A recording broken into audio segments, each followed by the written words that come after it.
The King of Podcasts Radio Network proudly presents the Broadcasters Podcast, where we dive deep into the media industry headlines and dissect the digital disruption that diverges the masses into the new media counterculture and away from the media establishment. Here is the King of Podcasts. Welcome to a very interesting week here on the King of Podcasts Radio Network. And I'm doing the Broadcasters Podcast a day early. My Wrestling is Real podcast a day early because wrestling viewing is a little bit wonky because a lot of things just got shuffled around this week. Long story short. But the other thing, too, is that I also have a conference I'm working on right now for my full-time commitments that's got me pretty busy. And I just figured with everything going on, tonight was going to be the right night for me to go and do the Broadcasters Podcast because enough got out there. And tonight, I get to talk about a very interesting subject to lead off the program, Reggaeton and Dembow. As you know, I am a Spanish speaker, more or less fluent, but not perfect. My conjugations are not perfect all the time, but as close as you can get. But the music that comes out from the Caribbean in particular, whether it's Puerto Rico, Dominican Republic, Colombia, there's just so much there. And the convergence of these two styles of what is really Jamaican-based rhythm, right? Jamaican-based dance hall, where reggaeton, for the most part, is a much slower. It's very rhythmic, but it just has a certain rhythm, and you always hear that little bit of that dembow sound of doom, doom, doom, doom, doom. You hear that over the top, and all the music there. But then dembow is just something else. It is a dance hall feel with mostly a very fast, rapid lyricism by the rappers, where most of them, as far as I know, they come from Dominican Republic. And when I went to Dominican Republic back in 2018, I started learning about the music over there and really just got caught on some of the music that was going on because growing up with music, I was really much into what was called bass music, or, they might call it booty music because it was, guys, girls shaking their ass. That was kind of the idea, right? Or they, might call it twerking today. But the artist of those times, it was fast paced, it was fast rapping, and the music just had so many beats per minute going on. Well, in this decade, we're starting to feel this right now, where Dembow, or basically Dominican-based Dembow, is really what's coming from. And there are so many different artists right now that have started to really, they're crossing over now, thanks to a number of artists, and to a lot of artists now converging together, working on records. Reggaeton's already had a thing where they've always worked with certain artists, say for R&B for the most part, and sometimes you see some other artists, in the pop world that have worked with the reggaeton artists. Then you're seeing the other transition then with the Dembow artists working with the reggaeton artists, and in some cases working with the rap artists. There's a lot of that going on right now. You're starting to see it much. But I was waiting for the right time to say when this music was about to go mainstream, when it hit its crossover, when I felt like, okay, this music now has hit. And what happened was the stories are starting to come out. There are several stories I just saw that I wanted to bring up that just brought everything out. And then even one story that's a bit controversial that really tells you the impact that Reggaeton and Dembow are doing together and how it's just breaking barriers in terms of the Latin music movement. We know this always comes about. Latin music, just like everything else, there's always an explosion of this music that comes about. The last one we really had was the late 90s, early 2000s. So when you're talking about Enrique Iglesias, Ricky Martin, Christina Aguilera also fits in that bill because she was also doing some Spanish records. Mark Anthony doing English music, mostly he's a Spanish artist, and so much more. Like there was just so much music going on at that point. Shakira, you got to include in that mix. And there's always been a little bit of that going on anyway, where Pitbull was always part of that mix. Jennifer Lopez always kind of has crossed over back and forth, and artists like that. And it's amazing where reggaeton has definitely had its roots back in the 90s or even far back or before then. But some artists that have been the mainstays, like a Daddy Yankee, have still stood the test of time. We've seen in Yandel, they've split off from their group, but they've definitely continued to do things together or do things collectively in their own lanes. And there's a lot of new artists that have come in the last decade or so that have really stood out. And like I said, when I got to work programming a Spanish radio station, not the best like market in the world, but it was a chance to go and program a Spanish station, was when I got my real interest in what was going on, along with what I was going to my visits to Dominican Republic, my visit over there. And so all this really encompassed to a lot of things. And I said, man, this music's getting hot. This is the music that I started hearing. And because of my visit to Dominican Republic, I went and I started picking up some of the radio stations in the Dominican Republic that really had the urban sound and really collectively put together all the really of the best of what was getting out there. And the most important thing is, in America, the music doesn't get the kind of clout that it does globally. Like right now, globally, one of the most popular songs in the world is a song called Pepas. And the song is by the artist Farruko, right? And this thing is like another world.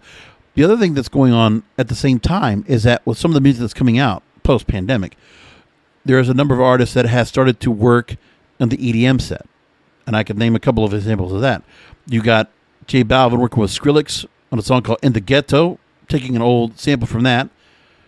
You have Karol G now working with Tiesto on Don't Be Shy, banger of a song. Like you're starting to hear the EDM sound of the mix going on with some of this. And then you're also hearing on the pop side with Summer of Love with Tiny and Shawn Mendes, and then Camilo and Shawn Mendes worked on a song together. Doja Cat working with Ozuna. Like there's a lot of this going on. And then on the rap side, you could say that there's Tyga that's been working with certain artists in reggaeton. Remember CJ and Hoopty? He got on the hit track for El Alfa, El Jefe's Mama, La Mama de la Mama. You got that going for you. All this. And it's just some crossover. And this music, it's going in the clubs. You're seeing what's going on out there. El Alfa actually just recently performed at Madison Square Garden, or is about to go and perform at Madison Square Garden. And as far as I know, I got to look to see if the tickets are any available, but I believe it's sold out. The mecca of everything. If there's any tickets left, it's probably sold out. Actually, there's a couple left if you look for it. So that kind of thing going on right now tells you a lot. There's a whole lot of popularity what's going on with the music. So let's go into what's going on here. We want music that has rhythm. We want music that has some energy. And the American music doesn't offer that. The rappers right now, they're not giving that kind of energy like they might have had maybe in the 2000s or even before that. And like I said, there was that other end of rap music where the bass music came in and then brought the energy. And then EDM for a while did get a little bit of a bump because David Guetta and Skrillex and Afrojack and a bunch of other artists were working on EDM records with mainstream artists, whether it was pop, whether it was rap, whether it was, whatever. You saw that going on. That's where Rihanna came into the mix, Nicki Minaj working in that mix, Pitbull being a part of that, so many others. But that music doesn't want to get out there. And EDM is still as strong as it is today. So it's the rhythm. It's the fast-paced music. And, for Spanish-speaking people, there's quite a bit of music where we like our rhythm. Going back, years. You're talking about salsa, you're talking about merengue. On the Caribbean side. It's not so much necessarily on the Central America side. The Latin American side, also a little bit different. But because obviously Spanish-speaking music is much different. Latin music in general, we have regions. So when you're talking about, it doesn't necessarily affect the regional Mexican sound, which could include banda or norteña, or could have vallenato in there as well, which is you get a lot of accordion type of feel to it. Vallenato is very much into Colombia or into Argentina, and then you move on. But again, the crowds that this comes in with, and being not too far from Miami, I'm 75 minutes away, or 75 miles away. The hub. A lot of artists here, a lot of music comes through this way. People pay attention, and then when it goes to New York. And then you start seeing radio stations popping up all over the place, playing the music, but they don't stay on top of it, just like everything else. But American radio, that's just the way it is. There's a format in the system where they got to have everything controlled, and all the music kind of gets suffocated. So the new music that becomes viral doesn't get put out there. But if you look at Spotify right now, a lot of Spanish songs in the top, in the Global 100. If you look at it right now, like if I look right now at the Spotify charts, and I look at the moment just for America, if I pull it up right now just for the U.S., well, globally right now, let me tell you that. Let's just start with in the 100. Right off the bat, we have Entre Nosotros with Ateo. We have Esta Dañada. Like, there's a lot of songs that get dropped in here. If I keep going up, a lot of artists, so Bad Bunny, Jay Cortez, and Dakiti, which has been up, was, I believe, it hit number 1 on the Billboard Hot 100 this year. The I Am remix with Neil Garcia, J Balvin, Bad Bunny, that hit pretty high up on the charts as well, and has been hitting a lot of places. Paris by Ingratax, which is a Mexican artist. Volando, the remix, is also on here. Le Seca by Jay Cortez and Anuel AA, that's also on this list. This is the top 100 in Spotify. Maluma is on this list right now. J Balvin is also on there because he had an album that came out not too long ago, and Nostalgico is on there. In the Ghetto is also in there. And I could just keep going up here, and I could keep looking for other songs. Volvi, which is Aventura, and their collaboration with Bad Bunny. Volvi, or Aventura, an amazing bachata group that they're like the Boys to Men of the Caribbean for how much they've done and how many songs they put out there. Todo de Ti, Raúl Alejandro, which is very much like really just a bopping type of song with a lot of energy. Yonaguni, that's Bad Bunny from his last album. That's still up there. Lo Siento Bebé, which is Bad Bunny and Julieta Venegas with Tiny, the real popular producer right now running the track. It's in the top 20 right now. Pepa by Farruko was a former number 1. It's right now in top 10. Like, that's where things are. Like, just so much going on. And in a global sense, that's worldwide. And that's where we are with that. And the same thing goes if you look at it in the United States, but not so much. It's kind of like there, but not so much as it could be. So that's where we're at. You know, it's the music that is crossing over. It's the organic crossover, not the other stuff, because you know what? They're speaking Spanish. We can't really translate it. We can't really market it. But yeah, you can. You know, when you talk about diversity, equity, inclusion, there's a lot of this in this space. If you're talking about the music, and this is why I want the music like this across the board. Spanish music should get, you know, if it had more of a play in America, if a lot of more stations could even play it. There's a lot of Spanish-speaking Americans around, a lot of Hispanics. So why not? LA Times puts out a good story. This is Susie Exposito that writes this, writing reggaeton dances to a new beat as lilt of Dembow gives way to a thump of EDM. So in that said,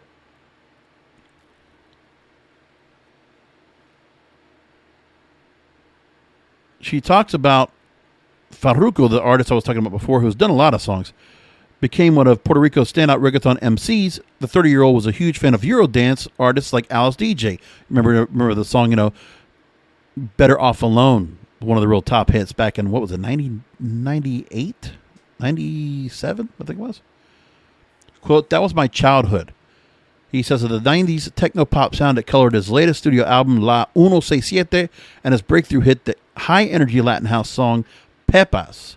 It's top Billboard Hot Latin Songs chart for 7 weeks and stays in the top of the 10 of the Spotify Global 50 chart. DJ Tiesto dropped the remix of Pepas last week, and the song streams shows no signs of slowing down.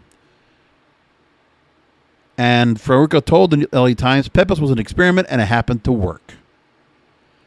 And he's actually one of the growing number of artists who first built their audiences for reggaeton before turning to EDM now for inspiration.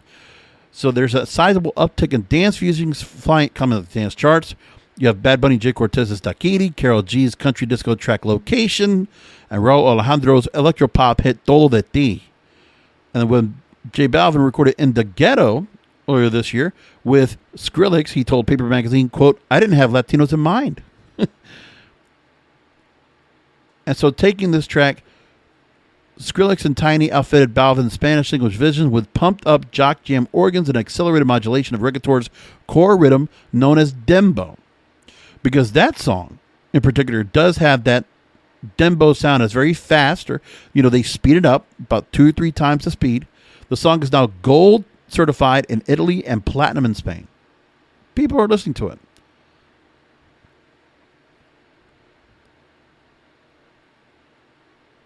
After being once criminalized in Puerto Rico, reggaeton finally endeared itself to the mainstream in the early 2000s.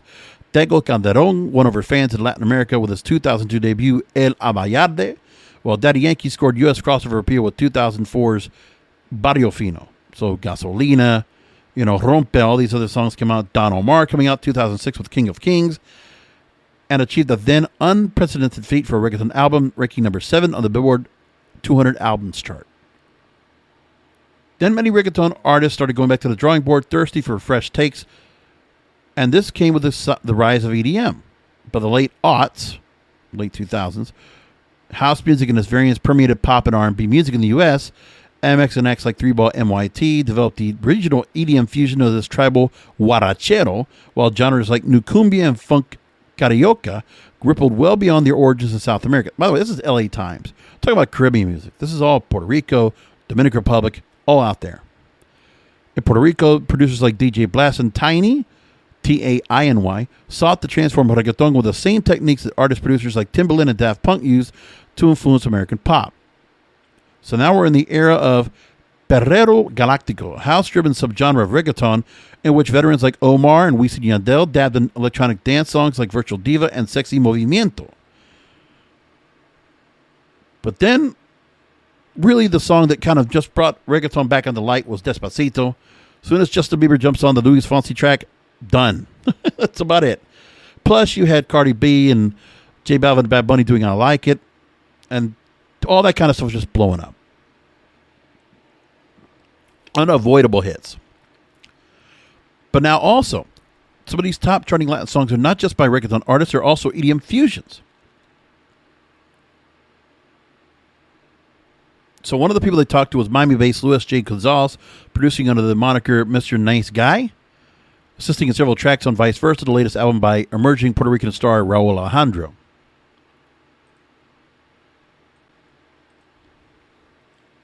So the song that Indigetto goes by is Deadmau5's breakthrough electro house album 4 times 4 equals 12 as an influence. Quote, he says, the bass is critical. Reggaeton and house each have their own style, but they share the same principle. What brings them together is that boom boom that makes you move. Because honestly, if you got, a good subwoofer, if you got a good pair of speakers in there, the sound that comes off of those speakers, even my car, I don't even have like a proper sound system in there, but the sound that comes out and resonates, the vibration that comes off when I hear that music just is so hot. A couple of stations I want to, tune you into if you haven't listened to this music and you really want to get into it. There's a couple of commercial stations that do a really good job. Spotify and some of the other playlists, they're not perfect at getting this kind of music out there and really knowing what songs to play, because the radio stations do. Like, radio stations still matter over there, unlike what it is in America. But a couple of stations I really enjoy in Dominican Republic that really stand out to me. One, it really is the hub of all this Dominican Dembow and some of the reggaeton music. It's called Turbo 98 FM. You can look for it on TuneIn. You can look for it on Radio Garden. And they got their own website. I'd also tell you Power 103.7, which is in Santo Domingo, Dominican Republic. Another hot station. Do a lot of talk stuff during the day, but they're also playing music throughout. But it's also pretty damn good. Solid.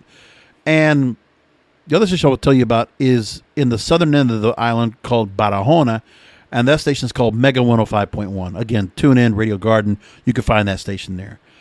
And there's also some that are over in Puerto Rico that are run by a Spanish broadcasting system, the Alarcón family that has run that company for years. They have a couple of stations over there.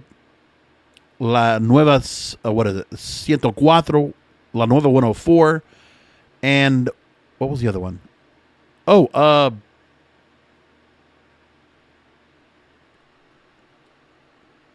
Mega 106.9, which is in San Juan, Puerto Rico. Those are the two stations I would mention there that really stand out to me when you really think about it. Those are the stations that really, they encompass what is today's reggaeton, today's Dembow overall.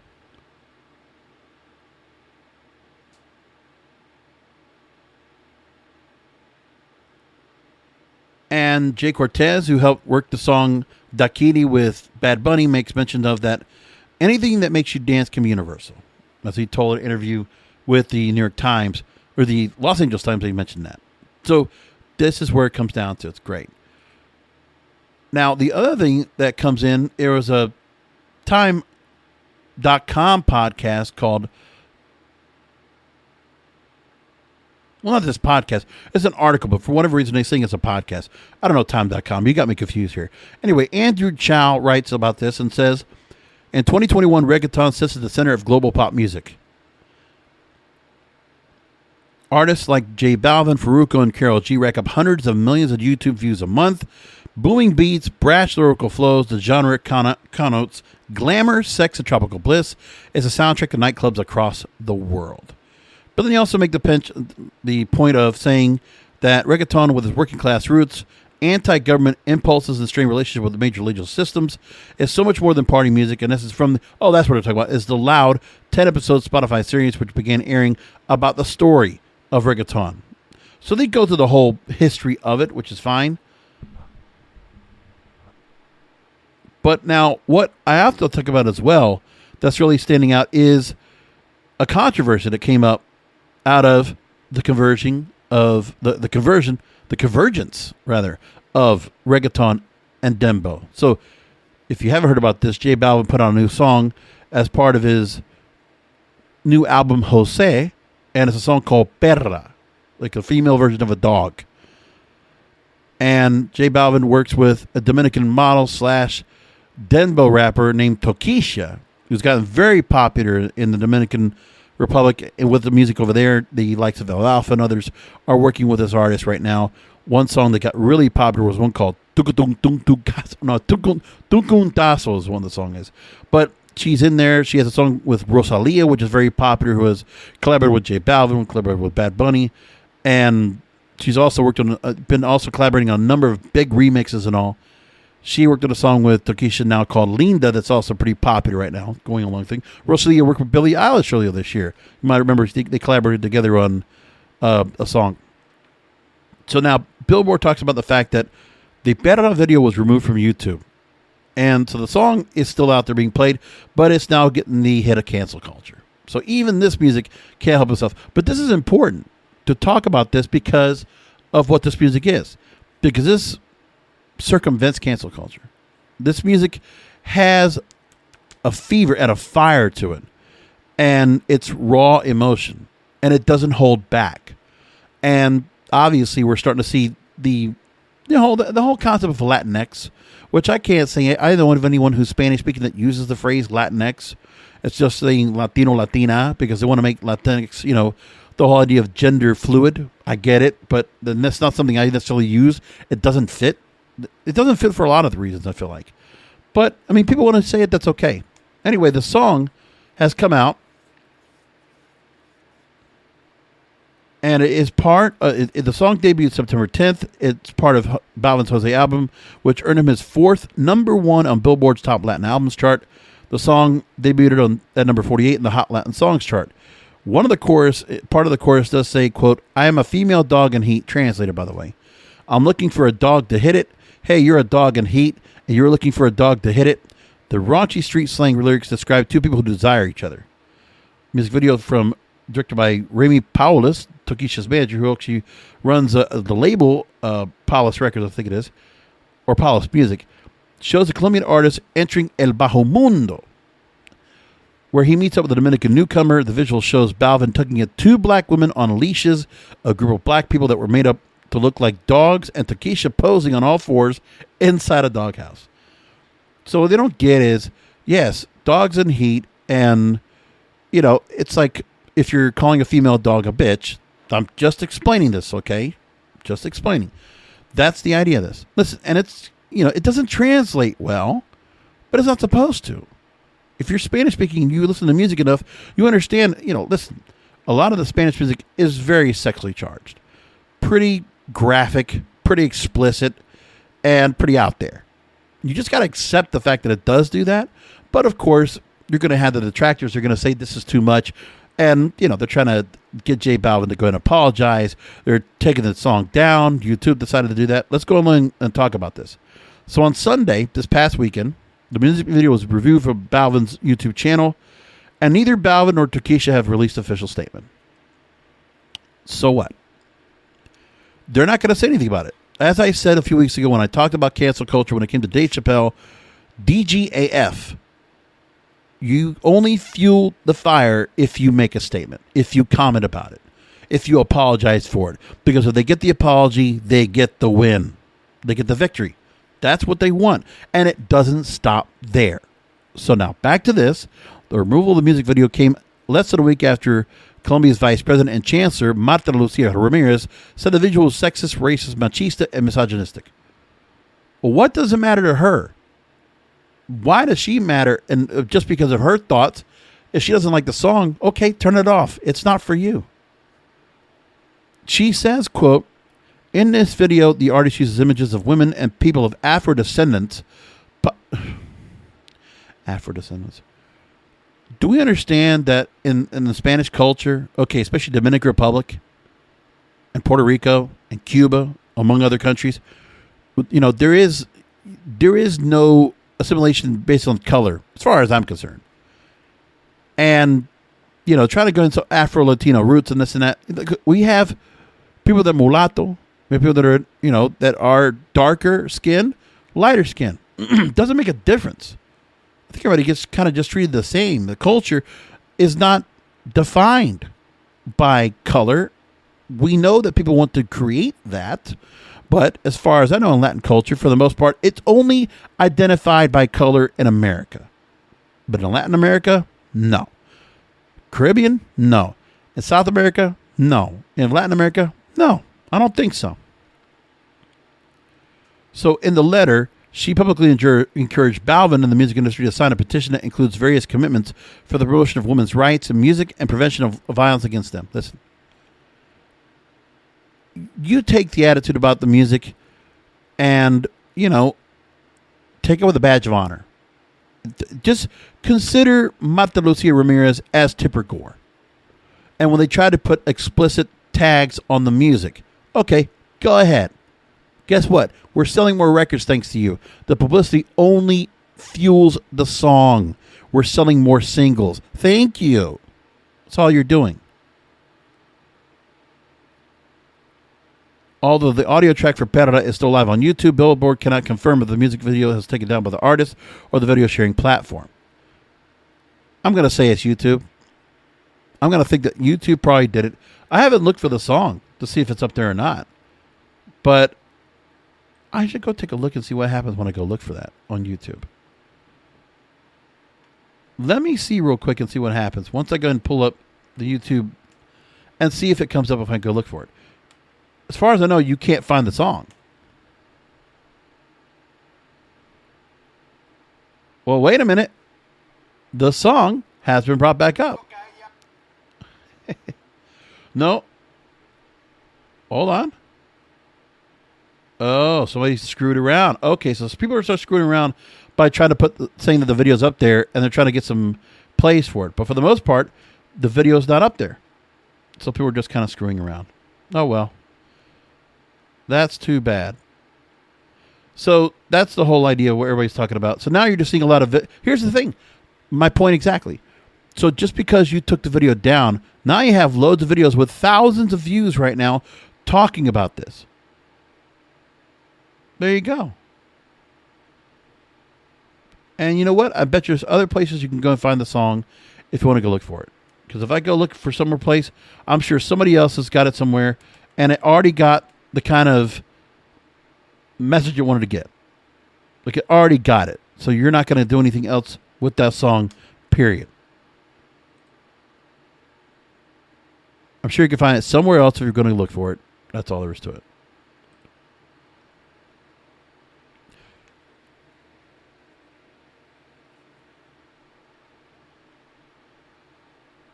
So I look for it one place where somebody put it up, and they say the video contains content from UMG, which is blocked. So that's just a music industry block, copyright block. But it took down. That's it. Very funny. Let's take more from Daily Mail that also reported on this.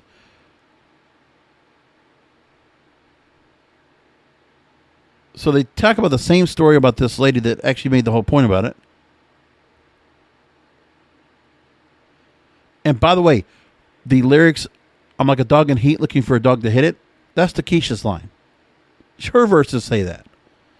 But just because they see the visual doesn't make sense to them. That's why. Then it was a journalist, Nuria Net, being critical, saying that the imagery in the clip was totally despicable and racist. Taking it down from YouTube without making any kind of statement or mea culpa is very cowardly and does not solve anything. Yeah, I got it. Yep. Paulus took down his Instagram account, which had more than 74,000 viewers. Tokischa has faced past controversy over her work, which includes allusions to sexual elements such as BDSM, according to the outlet. Her video for the track Yo no me voy a acostar was taken off YouTube last December for undetermined reasons. Yeah, controversy. I'm not going to sleep. I'm not going to bed. You're going to just party all night. Sex wild craze, sex starved kind of thing. So what? No big deal. I just don't know. I see how people are going to get into it and what they want to say. J Balvin was actually asked by Paper Magazine earlier this month about how black contributions have been marginalized in the reggaeton genre. He says, quote, "We know where reggaeton comes from, and if you're in this game, you should know where you come from.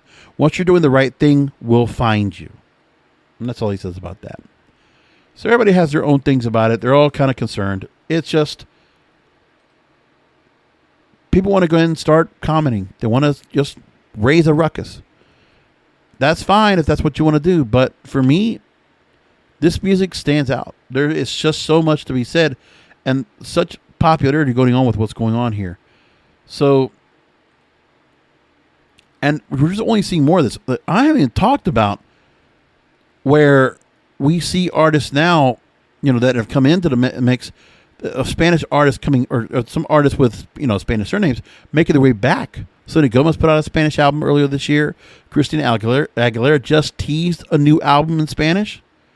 You're seeing it come back. Like, Jennifer Lopez continues to put out Spanish records more than she does English records. It's just what it comes down to. Now, another story I want to take up here was brought up by Refinery 29 that talked about how black women carry reggaeton's foundation. Let's ensure they reign in its future. So let's talk about this, what they talk about. Again, I'm taking his perspectives. Let's do it. Why not? Now, this is based on the Loud podcast, The History of Reggaeton, that Spotify is hosting, which is starting to stir up the conversation. But the music is already getting up to a crescendo right now. It's getting very popular. So this is Eclin Luzmila Caraballo that writes the story.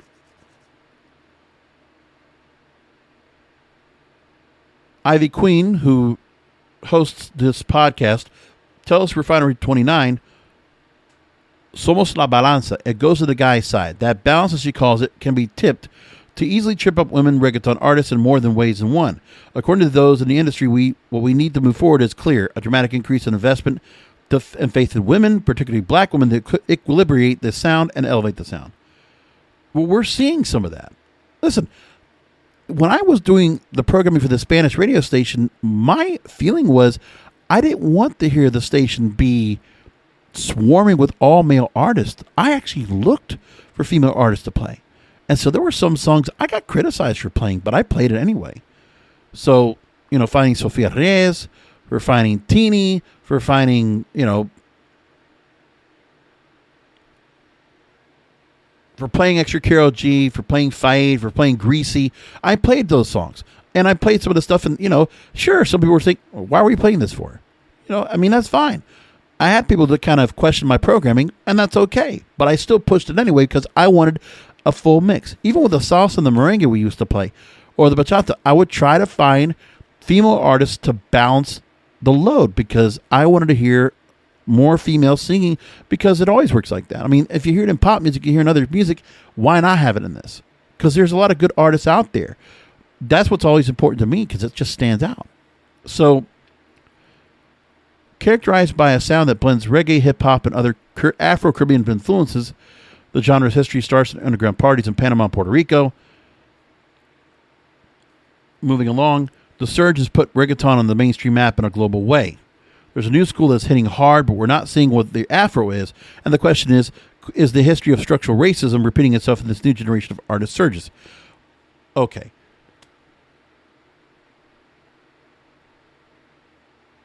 So we have artists from Colombia, a country known for music like champeta and vallenatos, a recent hotbed for poppy reggaeton acts like J Balvin, Karol G, and promising new talent like Fade, F-E-I-D. These musicians have made sure the South American country has a permanent seat at the rapidly expanding table, and especially now that there's more room, it's time to make sure everybody eats. Urbano has always been rooted in African and Jamaican rhythms.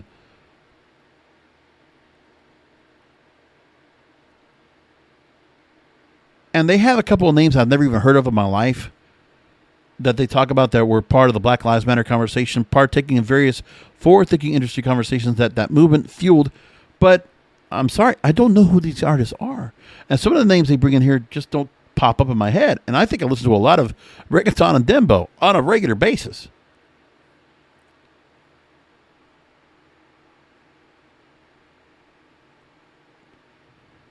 Reggaeton's next phase will require fierce creative experimentation and the courage to turn away from its highly commercialized formulas. Well, it's selling. There's room for a grassroots independent type of feel to it. And by the way, the Dominican Dembow artists, those are independents. They're not run by major labels. No.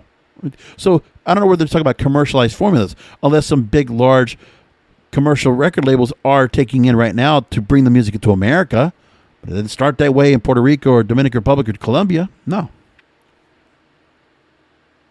Women, specifically black women, must carry the baton for this next chapter in which everyone can win if we play our cards right. What do you think is going on in the Dominican Republic? When you have a society there that does have quite a bit of a black demographic there, more than it does the U.S., as a matter of fact. In historically black genres like hip-hop and rap, black Caribbean women lead the way. Think Rihanna, Cardi B, and Nicki Minaj, by the way, you got to include her. She's from Trinidad. And form everything from business decisions to video presence. It would be silly and culturally stifling to not have them in the room. But they are. Listen, it's just like sometimes where they just feel like where certain rappers just don't make their way up to a certain level. It's the talent. It's not about that you have to have some kind of representation that's going to be to your liking. It's not going to be like that. The masses will speak about what will sell and what people will listen to. Trust me. That's how it works. We're seeing a lot of collaborations now, too. So, listen, just because you feel like there's some artists that need to fit a certain, narrative for yourselves, doesn't mean that's what the audience wants. That's not what the crowd's listening to. That's part of that mainstream crossover. You want to create that because, you'll have some influence that way. But then you know what? You put certain artists that you think should be out there that you mentioned in the story. Guess what? They're not going to sell. They want to go and put the records out? Yeah. Give them the opportunity to go ahead and be promoted, to get their music up on Spotify or get their music on the radio just like everybody else. But if it doesn't sell, if people don't want to listen to it, then it's not going to do well. So you're not going to force something down people's throat. You're not going to force certain artists and music that people will not like. If it's going to happen, it will. That's the bottom line. You just can't create the system. It's going to happen organically. In reggaeton, the few non-black women who make it to the top thus far have not seen half the success of their male counterparts. For black women artists, the gap is even bigger. What? So you're telling me Rosalia is not making money? Karol G's not making money? You're telling me Becky G's not part of that? Nati Natasha's not part of that? Anita, damn it. She just got a song out there that got pushed as well into American radio. You're telling me they're not part of this? You're telling me Kazoo's not part of it? Rosalia's not part of it?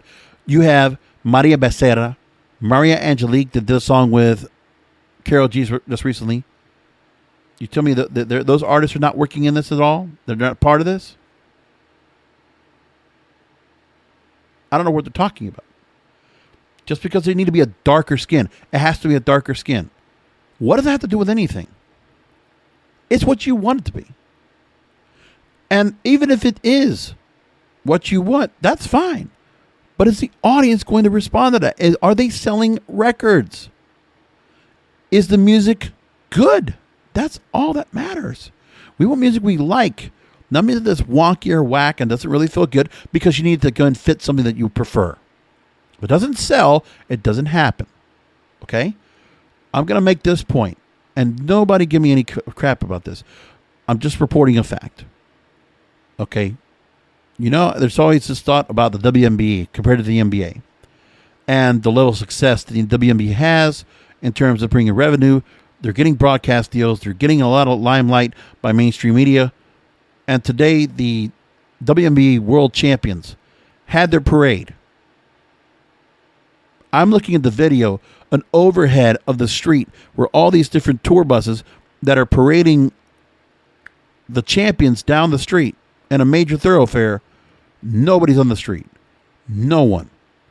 If people are not watching it, if people are not buying tickets and buying merchandise, then is it doing well? But people, hey, nobody's saying don't let it happen. You know, let us have female professional athletes, absolutely. In basketball, absolutely. But if it's not going to sell, you know, it's got to be something where, just like any other business, you know, you just can't have food that you want to have that nobody else is going to like. Not going to happen either. That's a pretty basic, you know, metaphor, but really think about it like that.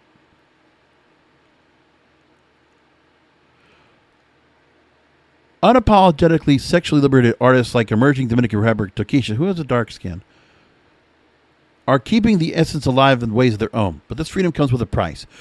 Tokischa's flavor of feminist reggaeton has prompted outrage, fines, and commendation from the municipal Dominican government. Yeah, good. Hey, listen, she's good. She's talented. She's popular. I like her shit. She's got good lyrics. They do great production around here. And I'm sure the Dominican Dembow artists there, they want her to succeed just as anybody else. Because when there's always kings of a particular music, there have to be queens. So let her be a queen. Meanwhile, Venezuelan singer-songwriter Danny Ocean and Spanish artist Rosalia have gained unthreatening street cred for hopping on the Desgato Escolar singles discography. A tale order than reggaeton, white artists jumping on the cool bandwagon of black artists on the rise, reaping the rewards while black originators face criticism. I'm not sure where to come from with that. But, you know, you make that comment. Can we have a little bit of background, please, before you just go and make that blanket comment?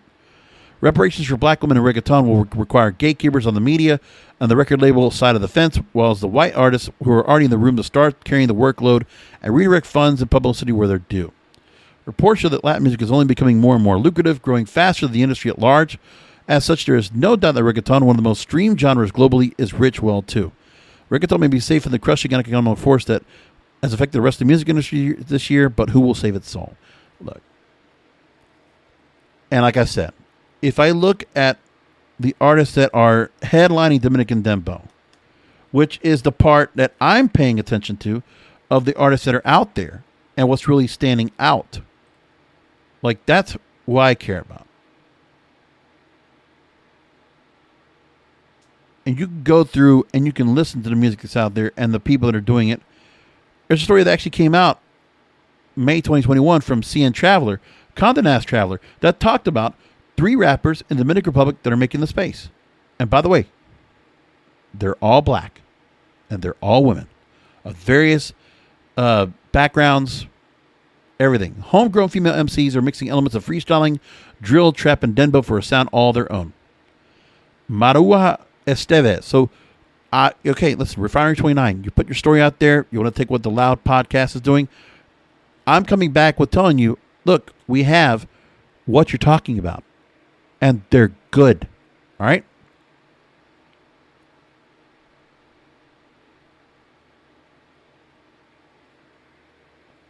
Rap music today is a far cry from block parties on the Bronx of Sedgwick Avenue, the story says, with hip-hop culture having permeated even the most remote parts of the globe.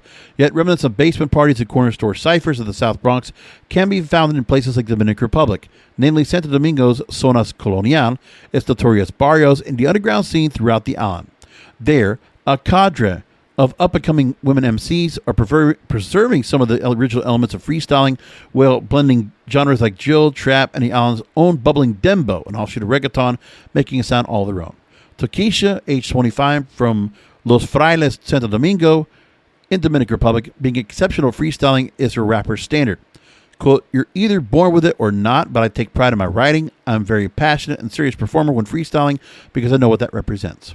Her explicit long-tongue tactics have garnered ears around the world, thanks in part to DJ Scuff's wide listen to Nueva Vaina, a church clutch digital platform for burgeoning Dominican hip-hop artists.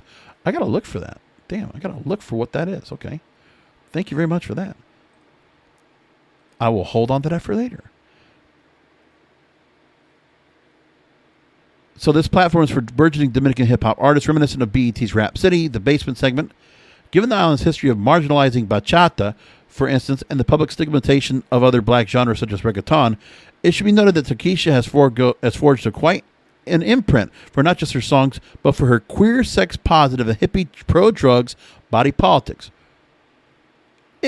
Refinery 29, isn't that what you were talking about?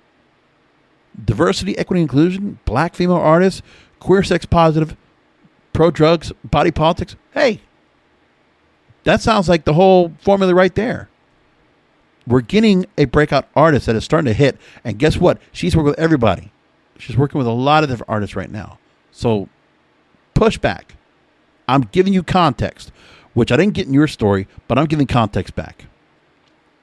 A colorful spectrum of Tokischa's originality and intersections is depicted in the 2020 late release of El Rey de la Popola, in the accompanying music video featuring fellow Dominican rapper and Dembow artist Rochi RD.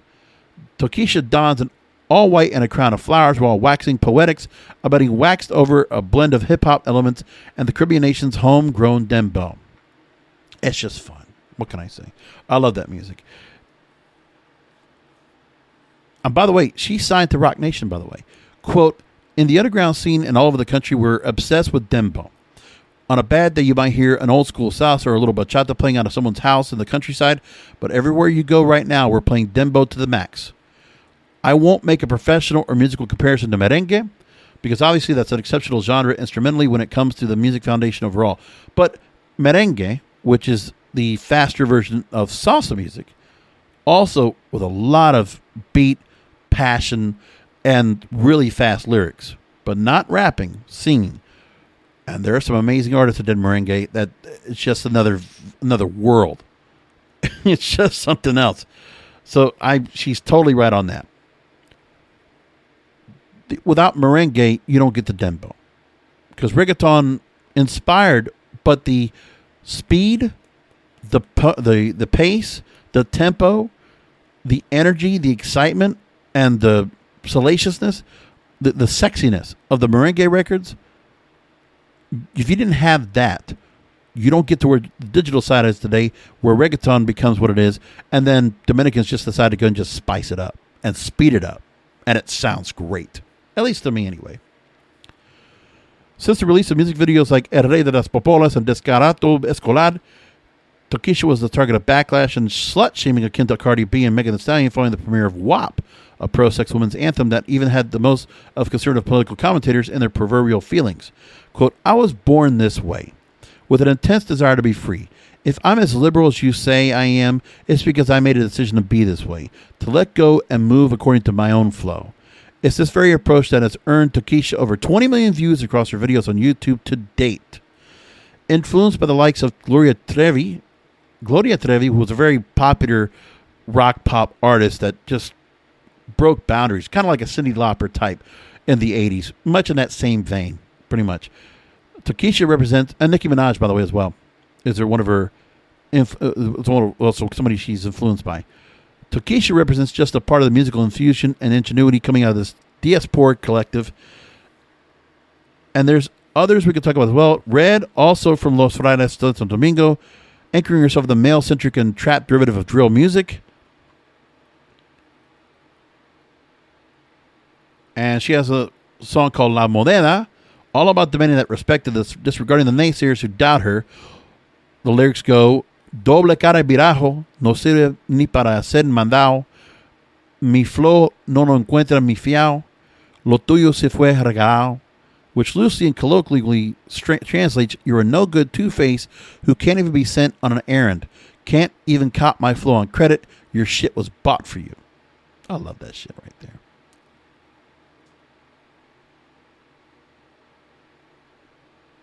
And then they talk about, if red is any indication of where hip-hop music across the African diaspora can go, it's clear the doors being pried open for even brighter, more commanding Spanish-language music, but the likes of 15-year-old Janoa of San Cristobal.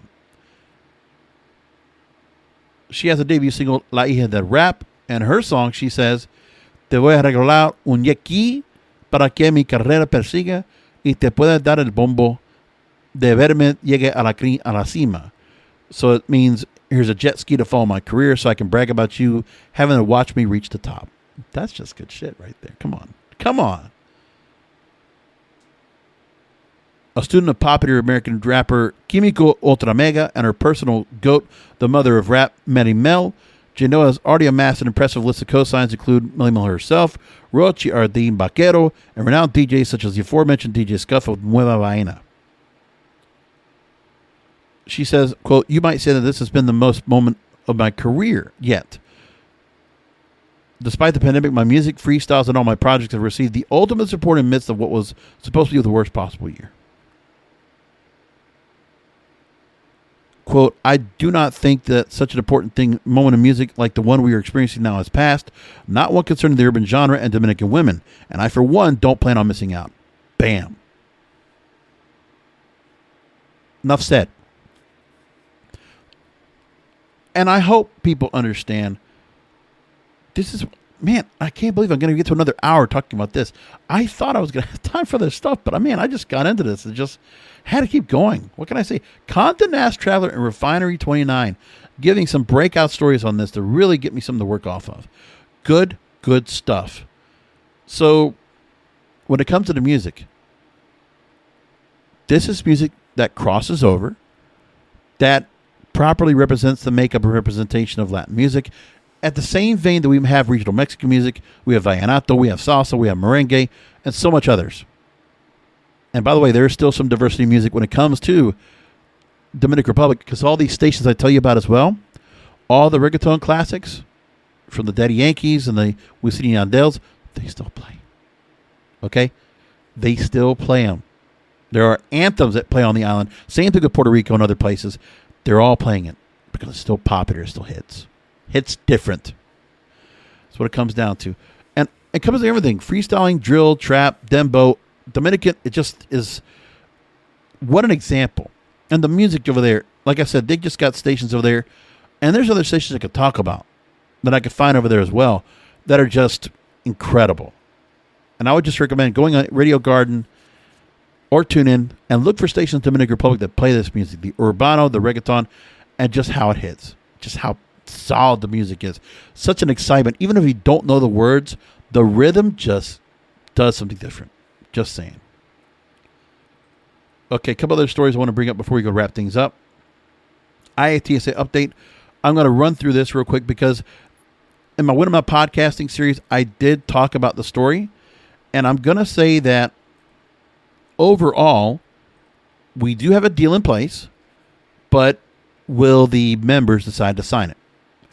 So there's a timeline for the contract ratification, rolling out in 4 phases. Phase 1 is already completed. The tentative deal with the AMPTP on the basic agreement, which averts a strike by the union's 13 West Coast locals. A separate contract, the Area Standards Agreement, which covers 26 locals outside of the Los Angeles, and a memorandum of agreement reviewed to make sure it comports with the other tentative agreements, while the 13 West Coast studio locals hold membership meetings to discuss the terms of the deal. Phase 2, when the deal is reached for a new Area Standards Agreement, MOA is reviewed. Phase 3, after the MOAs for each contract have been finalized, locals will distribute specific information to their members, and then there will be ratification votes announced by the union. Phase 4 is the weekend of the vote. Members voting on both contracts simultaneously. And an independent company called Honest Ballot will facilitate both votes digitally, as it did with the strike authorization vote. After votes counted, results will be shared with the members. Now, with that said, let's go into the other part that's going on, where we're learning about the deal itself. That there are some of these local members that are already ready to go ahead and take the deal as is. But we know there are people that are not looking for that.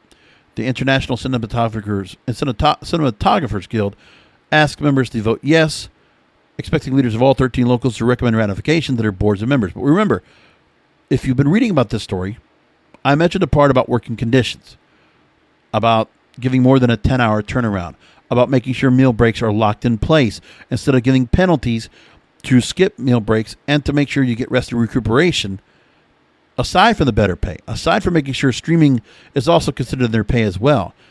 Then that's what we have. So studios are claiming the strike has been averted, and they're talking about getting this. And still, IATC members are looking for the fine print of the studio deal to see what's being done. But they broke a deal on Saturday and said, okay, we're not going to strike. But now we got to find out what's in this deal. It's like looking for a bill from Congress. What's in the bill?